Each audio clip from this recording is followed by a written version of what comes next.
Hello ladies and gentlemen, this video will be about the war between Iran and Israel, and it will be also with you. I will share the astrological reasonings for the beginning of this war, and also eventually we'll be looking at the timing of ending of this war.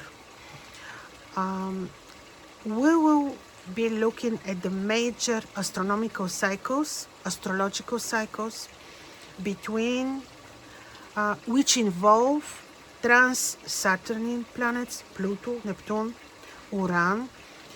When they are involved in the beginning of a cycle, they always bring important events on Earth. The very first I mean for our contemporary situation, the very first cycle that we'll be looking at will be Saturn-Pluto conjunction, which took place first in Sagittarius, then in Capricorn in 2020. When Pluto is participating in such conjunction, beginning of a cycle, which will last minimum 30 years, so 2020 count minimum 30 years, we know there will be major shifts in the matrix. When we mention matrix, think of a social system. Our contemporary social, the most important social system on Earth, which is the capitalistic system, and I made detailed video on this, on the post-capitalistic world that we live in as a result of this conjunction. So this is one conjunction. Of course, you want to hear more specific reasoning why when cycle can last more than 35 years, why now certain wars appear. And this we can see via two methods, of course. One is when we look at the Time Lords which rule the moment, the life of the countries. And this we cannot do for Iran because we're not very sure with the time of birth of the country. The date we know, but the timing is not very certain. Then we will apply another important technique, which is very ancient. It is Sumerian, Babylonian, Assyrian. These are the heliacal cycles of the planets. The first appearance of the planet, the first birth of the planet after the planet was hidden in the rays of the sun, is showing which new events, which new cycle the planet will bring for the human beings, for us on Earth. Who else to look at when we're talking about wars, disasters, disease? This is Mars.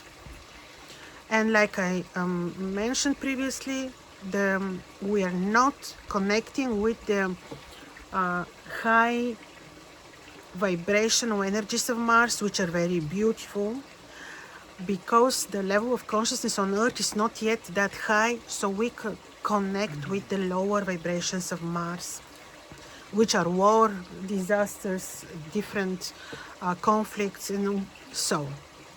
So for the first time Mars appeared. I will just list to you when he appeared for the first time, and then you will connect in your minds also with the event which he meant. For the first time in 2019, he appeared, it was October.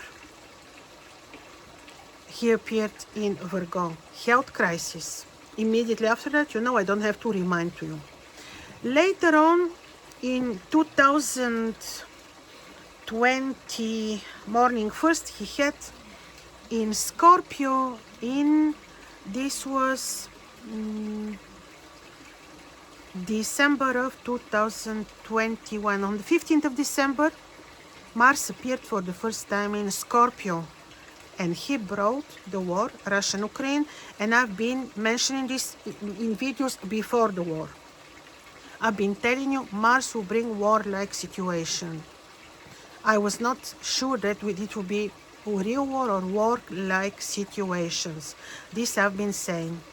And then, now what happened? He started cycle of new wars, and he will disappear again. He will disappear and will make conjunction in with the Sun in Sagittarius. This will be January of 2026, and in June of 2026 he will appear for the first time in Aries. What is Aries? Aries is war. Mars for our era means war mainly and disasters, and I will explain to you why. Because we also live in era or mini era which is ruled by Mars. This I will not speak about more because I want to be straight to the point. So again, why now this war is happening? When the war reoccurred between Israel and Palestine, reoccurrence of a war,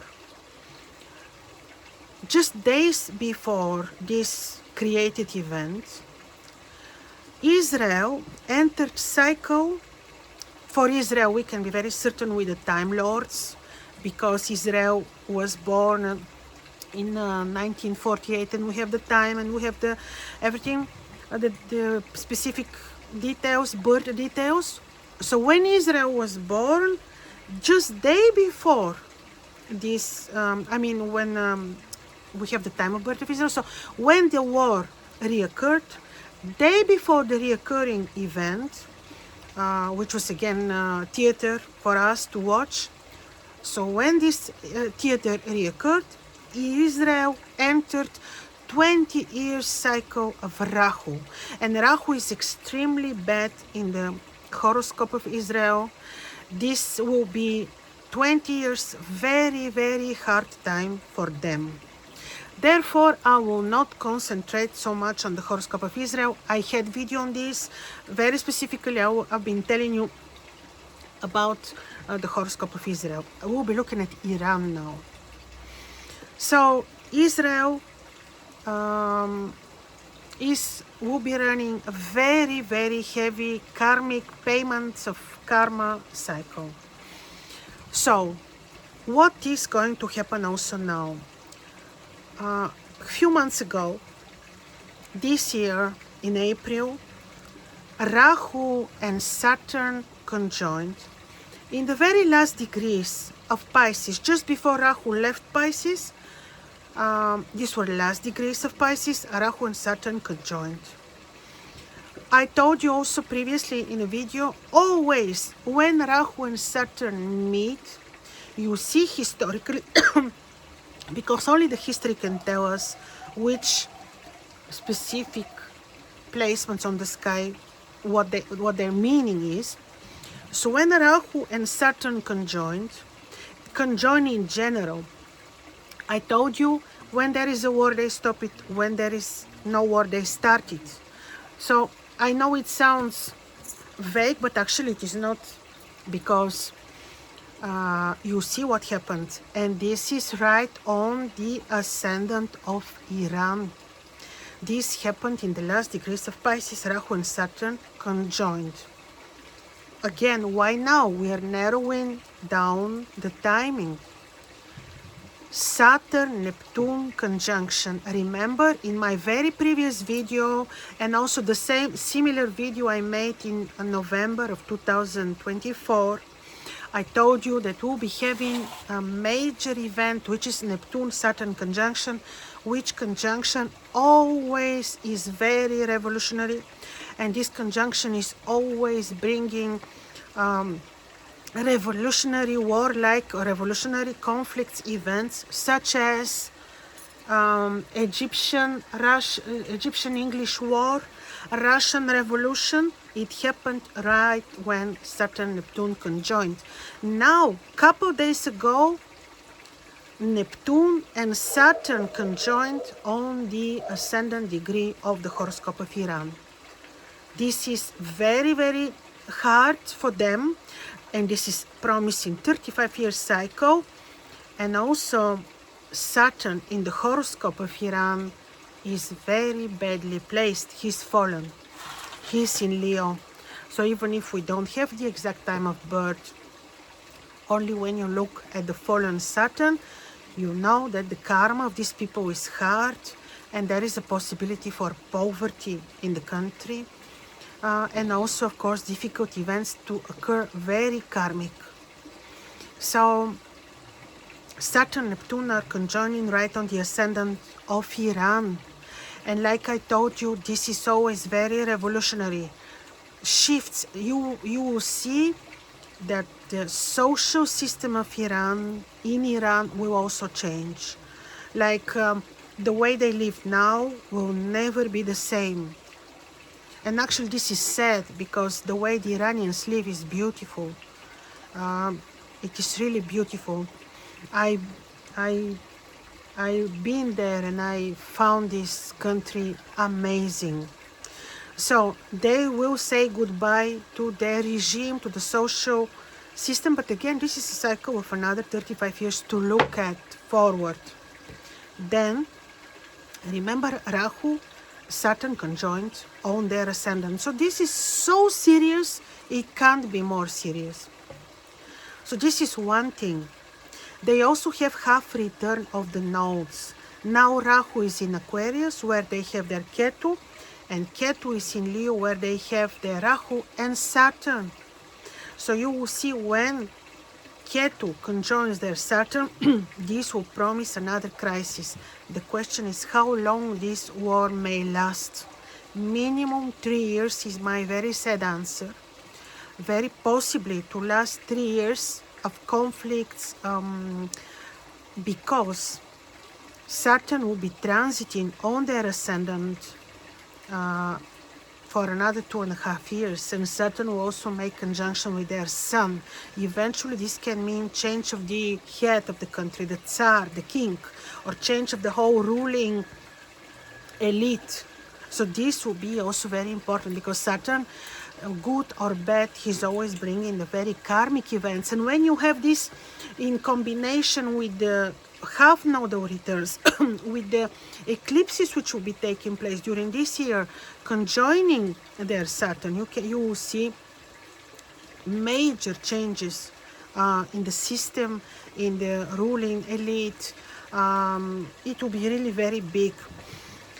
Also, the conjunction between Mars and the Sun in January of 2026. Mars is disappearing in August in Virgo, which is 7th house, which are the visible enemies or the neighboring countries. And this could also mean that they may eventually experience betrayal. Let's say they have their allies, they may experience betrayal. And with the disappearance of Saturn on their 7th house, and also the conjunction between Mars and the Sun will take place on their mid-heaven. Mid-heaven is the rank, the king, the seat of the Tsar, in the country. So there will be discussion of changing the structures in the government, in also social systems, social structures, and so. Also, some religious or spiritual leaders may also experience some challenges, maybe change, or they may shift their roles, or there will be important changes in the religious rulership, because Sagittarius is the midheaven, which is always about Sagittarius is about gurus, spiritual leadership.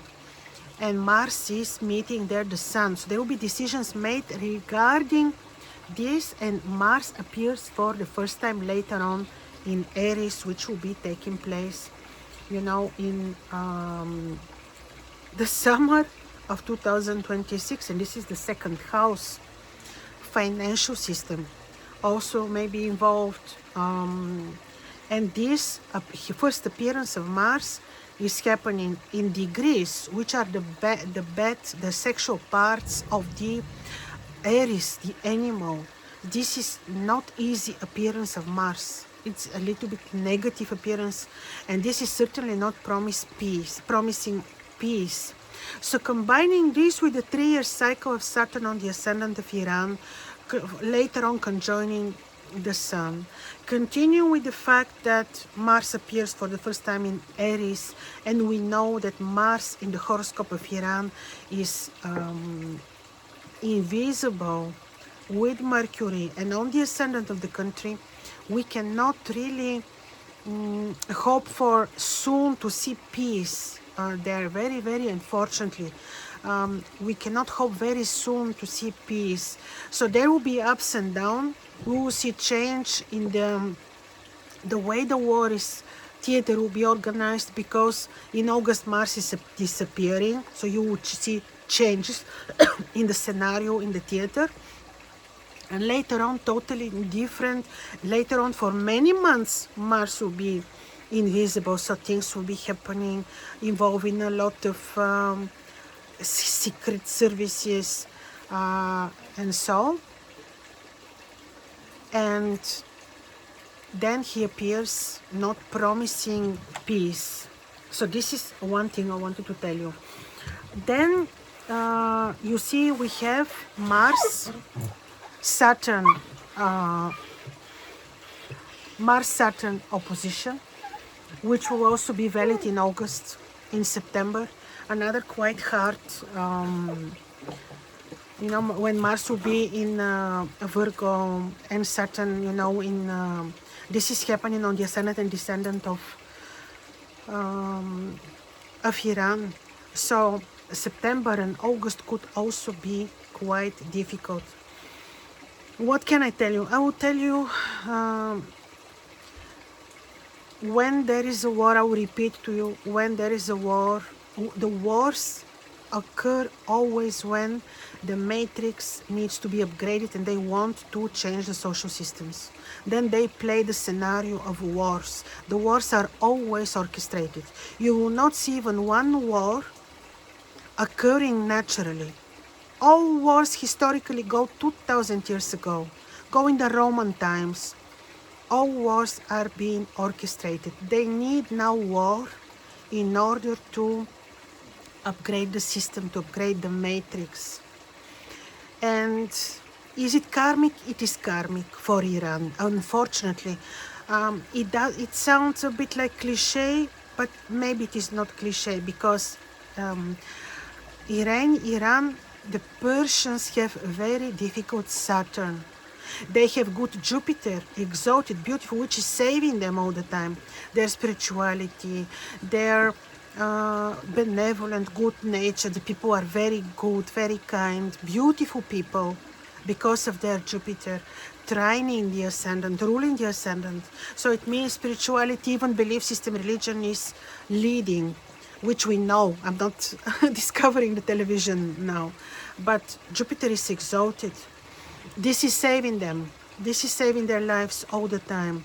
But now also this may be changed. Also, like I told you, the spiritual rulership may be, or the religious rulership may be changed because of the important heliacal cycle of Mars in Sagittarius. So this is the thing. I wish I could say that I'm very positive with the horoscope of Iran. The horoscope of Iran will change, because when there is a revolutionary event in a country, people are drawing new horoscope. And they will, like they had the horoscope in 1979, most probably with another revolution which may take place, or war-like event, people are always having new horoscope. So maybe they will pay off some karma with this difficult Saturn, and they can have a new start. This is the positive maybe thought that I'm giving you, because with this Saturn they will always have problems with poverty, with hard events like this. So you see, Saturn-Pluto cycle started, heliacal cycle of Mars and Saturn on their ascendant is actually the most transformative event for these people. Because people are very spiritual, very good, and their prayers will be heard by God, by the Creator. I think their spirituality and prayers will protect them, connection with God. Exalted Jupiter, remember? They have exalted Jupiter, which is ruling the mid-heaven. So they have to pray, and maybe the rest of the world to pray for them. So this is, I believe in the power of prayers. So I'm finishing here. Your comments are very, very welcome. I hope you find some more positive developments. But as you know, we're living in mini year of Mars and the first appearance of Mars. And let me also remind to you, the first appearance of Mars in May 2024 took place also on the ascendant of Iran, which is, I don't remember, maybe you remember, or Iranian people who are watching me would remember, maybe this also created disharmonious events for them. But see, this also was preparation for what is going on now. This was May of 2024. And I told you back then that this particular appearance of Mars will not necessarily bring peace for Russia yet, because the conjunction between the Sun and Mars was not very harmonious. It didn't promise good negotiations between, if I can call it so, Mars and the Sun, which will bring consensus or which will reach peace. So Mars appeared in Pisces on the ascendant of Iran, and now Saturn entered Pisces, made conjunction with Mars and Mercury, and Mars is ruling. You know what Mars means. So this could be with escalation eventually in the autumn, August. This could be a period where people need to pray a lot. And hopefully they will create a good horoscope for themselves. I really, really hope for them with all my heart. All the best, ladies and gentlemen.